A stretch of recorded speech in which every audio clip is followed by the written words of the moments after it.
What's up? My name is TechNobo here for Troubleshoot and welcome back to another video. In today's quick video, I'll be showing you how to move the start bar from the center of your screen to the left-hand side as with previous versions of Windows. This of course is Windows 11. It's currently a Windows Insider only, but of course this will apply to the full version. If you'd like to get Windows 11, check the description down below for an install guide. Anyways, as you'll see, hitting start, it's in the center of my screen. Something that you'll need to do before this point is make sure that your Windows is actually registered, i.e. you've put in a key for the software and you legally own it. Otherwise, you won't be able to customize it and move the start bar to the left-hand side.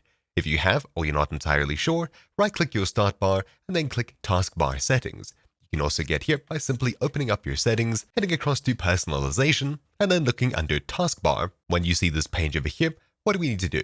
Well, of course, you can customize what is currently visible, the taskbar corner icons, taskbar corner overflow, and the taskbar behaviors at the very bottom. This last section is what we're looking for.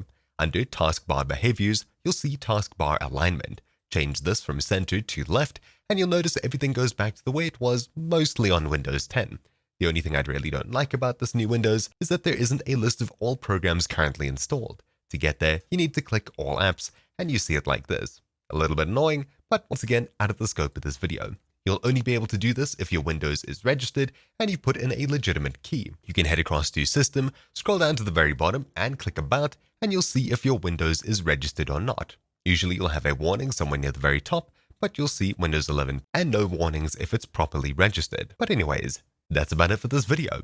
Thank you for watching. My name's been TechNobo here for Troubleshoot, and I'll see you all next time. Ciao!